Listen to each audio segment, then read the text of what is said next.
Loaded question అయి ఉంటుంది. ఇది ఫస్ట్ ఓపెన్ చేయనా అదా మీ ఇష్టం, మీరు open చేస్తారుగా. Okay,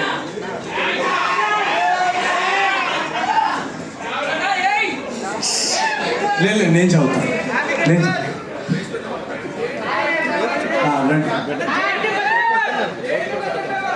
pan India Baahubali Prabhas, Tollywood megastar Chiranjeevi గారు వీళ్ళకి పోటీగా వస్తున్నారు. మీరు నర్వస్గా లేదా?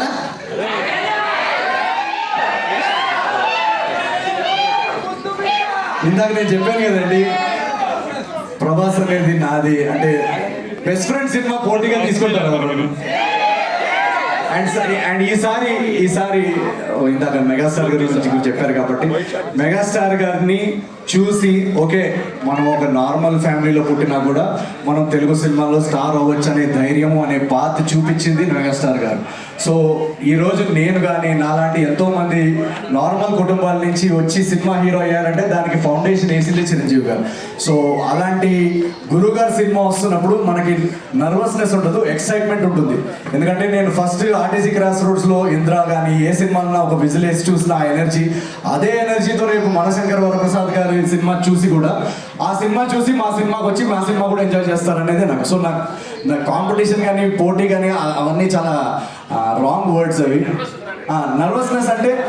నర్వస్నెస్ నాకు పక్కన సినిమా గురించి నర్వస్నెస్ ఉండదు. మాకు నర్వస్నెస్ ఎలా ఉంటుందంటే మేము అనుకున్న సినిమా ఏదైతే మేము ఈ సీన్కి ఇక్కడ నవ్వుతారు, ఈ సీన్ ఈ థ్రెడ్ ఎంజాయ్ చేస్తారు, ఈ స్టోరీ ఎంజాయ్ చేస్తారు, ఈ ఇమోషన్కి కనెక్ట్ అవుతారు అని అనుకొని తీస్తాం కదా, అది ఎంతవరకు కనెక్ట్ అవుతారనే ఒక నర్వస్నెస్ ఉంటుంది. ఆ నర్వస్నెస్ ఉంది, కానీ పక్కన సినిమా ఏముంది అనేది నర్వస్నెస్ కంటే ఎక్సైట్మెంట్ ఉంది యాజ్ అ ఫ్యాన్. అంటే ఇప్పుడు ప్రభాస్ గారు నిన్న మీరు ట్రైలర్ చూస్తే కనుక రాజాసాబ్ ట్రైలర్ అదిరిపోయింది. సో ఆ ట్రైలర్ చూస్తున్నప్పుడు అబ్బా ఏంటి ఇంత అదిరిపోయింది అన్న ఒక రియాక్షన్ ఉంటుంది తప్ప నర్వస్నెస్ ఏమన్నారు.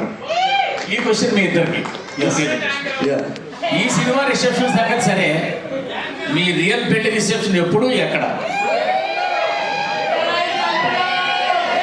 మీరు మా రియల్ పెళ్ళిళ్ళు అన్నారా? మీరు ఇప్పుడు ఒక 2 స్టెప్పులు ఇక్కడ వేస్తే నేను చెప్తాను. మీరు మ్యూజిక్ పెడతా, నేను ఈ రాజుగారి పెళ్లి హుక్ స్టెప్ వేస్తే నేను చెప్పేస్తాను. ఎందుకంటే డేట్ అనుకున్నాము, అమ్మాయి కూడా అనుకున్నాము.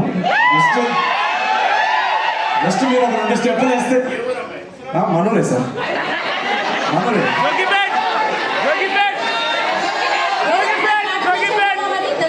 మీరు ఒక